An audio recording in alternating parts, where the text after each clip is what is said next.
Hi guys, so today I'm going to read for you this book, The Scarecrow and His Servant. Let's read it right now. So we have to read it here. Chapter 8. The Pride of the Regiment. Jack tugged at the Scarecrow's sleeve. Come on, master, he said urgently. We'll hide it till they've gone past. The Scarecrow followed Jack into a clump of bushes. Are we allowed to look at them? He said. Yes, but don't let them see us, master, whatever you do, Jack begged. The beating of the drums and the thudding of the feet came closer and closer. The Scarecrow, excited, peered out through the leaves. Jack, look, he whispered. It's astonishing. They are all the same. The soldiers with their bright red coats and white trousers, their black boots and bearskin caps, the muskets all held at the same angle, and their brass buckles gleaming. Did it all look the same? There were hundreds of them marching in step, all big and strong and well fed. Magnificent! Exclaimed the Scarecrow. Hush! Said Jack desperately.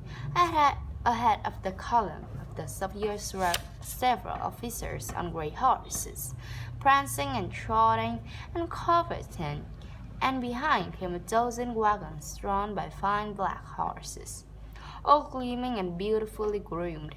What style, what panache, what vigor! Said the Scarecrow. Jack put his hands over his ears, but the thudding of the soldiers' boots made the very earth shake. Tramp! Tramp! Tramp! Like a great mechanical monster with hundreds of legs, the regiment moved past.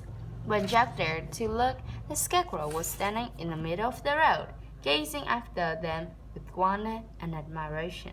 Jack, he called, have you ever seen anything so splendid? Tramp, tramp, tramp! And their red coats and their shiny belts and their helmets. Oh, that's the life for me, Jack. I'm going to be a soldier. But master, off we go. Tramp, tramp, tramp! Swinging his arms briskly, the Scarecrow set off on his wooden legs at such a pace that Jack had to run to keep up. Master, please listen to me. Don't be a soldier, I beg you. Remember what the man in the misty cart said? Jack, great fortune, fame and glory. Yes, and trouble and danger too. Don't forget those. And I'll tell you something else, added the Scarecrow. The regiment is bound to have lots of food. There is such a fine-looking band of men. I bet they eat 3 times a day, if not 4. That did it for Jack. At the thought of food, he set off after the regiment as fast as his master. Soldiers or no soldiers, it didn't take them long to catch up, because the soldiers had stopped for the midday meal, and the rich smell of beef stew made poor Jack's mouth water from several hundred yards away. The Scarecrow strode into the camp and marched up to the cook, who was dishing out stew and potatoes to the soldiers, and they stood in a smart line holding out their plates. I want to be a soldier, the Scarecrow announced. Get away with you, turnip face. I've got all the qualifications. Go on, Scram! The Scarecrow was about to lose his temper, so Jack said, Excuse me, sir, but who's the officer in charge? Colonel Bombardo. Over there, said the cook, pointing with his ladle. At least, he is the commanding officer. It's the sergeant who is charged. All right, said Jack. I don't suppose I could have a potato. Clear off! Get out of this! Nearly howling with hunger, Jack tugged at the Scarecrow's sleeve. We have to speak to the officer, he explained. This way, master. The colonel was sitting on a canvas chair, trying to read a map upside down. Colonel Bombardo, sir, said Jack. My master, Lord Scarecrow, wants to join your army. He's a good fighter and... Lord Scarecrow? Barked the colonel. Knew your mother, damn fine woman. Welcome, Scarecrow. Go and speak to the sergeant over there. He'll sort you out. He knew my mother, whispered the Scarecrow. Asked Jack. Even I didn't know my mother. How clever he is. What a hero. The sergeant was a little thin man with a wrinkled face that looked as if he had seen everything there was to see twice. Sergeant, said Jack, this is Lord Scarecrow. Colonel Bombardo sent us over to join the regiment. Lord Scarecrow, eh? said the sergeant. Right, your lordship. Before you join the regiment, you'll have to pass an examination. Jack thought, thank goodness for that. As soon as they find out what nine he is, they'll send us packing. But I'd love some of that stew. The Scarecrow was sitting down already, with a big vast drum in front of him, and took right on. He looked at the exam paper, took up the pencil at once, and began to cover the page with an energetic scribble. What sorts of questions are they? Jack asked. Ballistics, navigation, fortification, tactics, and strategy, said the sergeant. Oh, good. I don't suppose I could have any to eat. What do you think this is? A soup kitchen? This is an army on the march. This is... Who are you, anyway? I'm Lord Scarecrow's personal servant. Servant? That's a good one. Soldiers don't have servants. Colonel Bombardo's got a servant. Jack, looking enviously at the colonel, who was sitting with several other officers at a table outside his tent, tucking into stew and dumpling, while a servant poured wine. Well, he's an officer, said the sergeant. If they didn't have servants, they wouldn't be able to put their trousers on, some of them. They get a lot to eat, Jack said. Oh, for crying out loud, said the sergeant, scribbling on a piece of paper. Take this chitty to the cook. Go on. Thank you, said Jack and ran back to the cook. Just in time to see the last soldier in the quick walking away with a full plate. The cook inspected the chitty. Bad luck, he said. There's none left. He showed Jack the empty stew pot. Jack felt tears springing to his eyes, but the cook winked and said, None of that rubbish, anyway. You duck under here, and I'll give you some proper catering corpse tucker. Jack darted into the wagon in a moment, and was soon sitting down with the cook and his two assistants, eating braised beef a la bourguignon. What was that, anyway? Which was rich and hot peppery, and had little oniony things and big pools of gravy, and delicate new potatoes and parsley and mint. Jack felt as if he was in heaven. He didn't say a word till he'd finished 3 whole platefuls. Thank you, he said finally. Can I take some to my master? He's lunching with the colonel, said the cook. While he was gobbling that up, you had a message to send over another officer's meal, so you're joining the regiment then. Well, Lord Scarecrow was taking the exam, said Jack, but I don't think he can have passed it. I better go and see. No hurry, said the cook. They'll be there for a while yet, with their brandy and cigars. Cigars? Said Jack in alarm, thinking of the Scarecrow's jaw. Don't worry, there's a bucket of water to put them out if they catch fire to themselves. The regiment thinks of everything, said Jack. Oh, it's grand life, being a soldier. Jack began to think that maybe it was after all.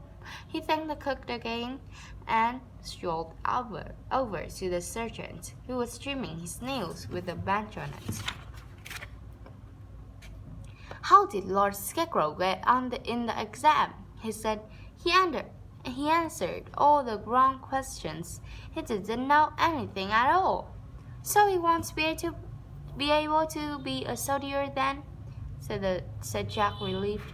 Not a private, no, nor a sergeant, not in 100 years.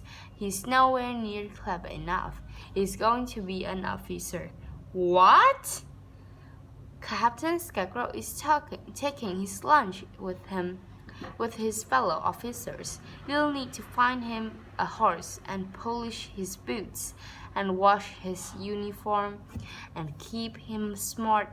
By the look of him, you'll have your work cut out. But he doesn't know how to command soldiers. None of them do. That's why they invented sergeants. You better go and get him a uniform. The quartermaster's in that wagon over there. Jack explained to the quartermaster that the Scarecrow needed a captain's uniform. The quartermaster laid a set of clothes and boots on the counter. Jack gathered them up, but the quartermaster said, "Hold on, he'll need a sword, as well if he's an officer, and a proper shako, and a pistol." A shako was the tall cap that the officers wore. It had a white plummet and a shiny black peak. Jack's heart sank as he staggered over to the officer's table. Once he gets all this on, he'll want to be a soldier forever, he thought. "Ah, Jack, my boy," said the Scarecrow happily as the officers left their table. "Do you hear the wonderful news? I'm a captain, no less. I did so well in the examination that they made me an officer at once."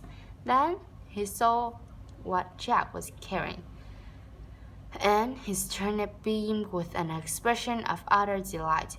"Is that for me? Is that my uniform? This is the happiest day of my life. I can hardly believe it." Jack helped the Scarecrow put on the red coat and the white trousers and the shiny black boots and 2 white belts that went over his shoulders and crossed on his chest, and another belt to hold his trousers up, just in case the poor Scarecrow was transfigured with joy. "Just let the birds try their tricks now," he said, waving his word around. "I bet no blackbird would dare to eat my brain if he saw me like this." "Mind what you're doing with the squirt, master," said Jack. "It's just for decoration, really. Now you stay here, and I'll go and find a horse for you." "A horse?" said the Scarecrow. He stopped looking joyful and looked nervous instead. "I'll get you a slow one," said Jack. "He won't want to eat me, will he? I mean, you know," said the Scarecrow, delicately twiddling at the straw poking out of his collar. "I don't think there's any hay in you, master," said Jack. "Only straw. You'll just have to show him who's boss, or her." The farrier, who was in charge of the horses, was busy putting some horseshoes on a docile old gray mare called Betsy. He said she'd be just the job for an inexperienced rider. "Captain Scarecrow's a good fighter," said Jack. "He's found brigands and actors and all sorts, but he hasn't done much riding. Nothing to it. Shake the reins to make her go, pull them back to make her stop. What about turning left and right? Leave that to her actors, did you say?" said the farrier. "Yes, he fought 3 of them at once on a stage. Stone the crows." "Yes, he can do that too," said Jack, leading Betsy over to Captain Scarecrow. "He's very big," said the Scarecrow doubtfully when he saw her. "He's a she. She's called Betsy. She's all ready to ride. Put your foot in the stirrup. There it is. And I'll lift you up." They tried it 3 times. The first time, the Scarecrow went straight over the top and down the other side, landing on his turnip and denting his shako. The second time, he managed to stay there, but he was facing the wrong way around. The third time, he managed to stay in the saddle. facing the right way, but he lost his shackle and dropped his sword, and his umbrella had come open in alarm. "Stay there, master, and I'll pick up the bits and pieces." He gathered up the sword and the shackle, and as soon he had the scarecrow looking very proud and mortal. Around then, the regiment was striking camp, ready to move on. And presently the drums began to beat, and the sergeant gave the order to march. Old Bessie pricked up her ears and began to amble forward. "Help!" cried the scarecrow, swaying wildly. "Look, master," said Jack. "I mean captain, sir. I'm holding the bridle. She won't go any faster while I am here." So they moved along behind the column of marching soldiers and the wagons and the horses, old Bessie keeping up a steady walk and the scarecrow hanging onto the saddle with both hands. Presently he said, "By the way, where are you going, Jack?" "To know, master. I mean captain, sir."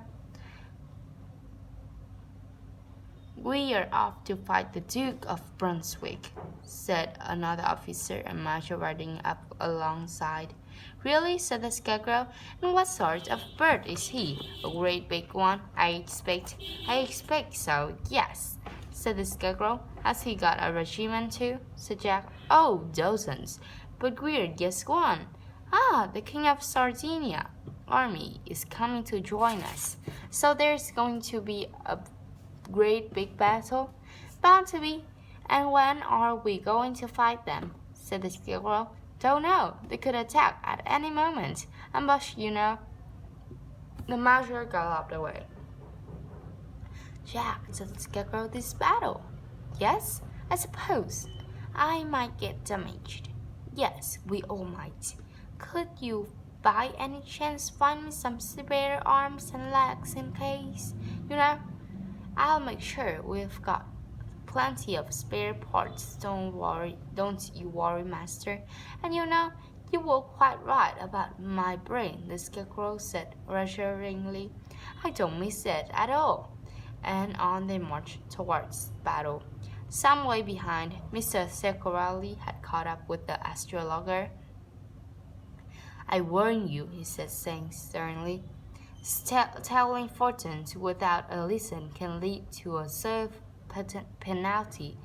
What do you know of this scarecrow?" The mystic bowed very deeply and said in a humble voice, "I cast his horoscope, your honor, and saw evidence of the deepest villainy.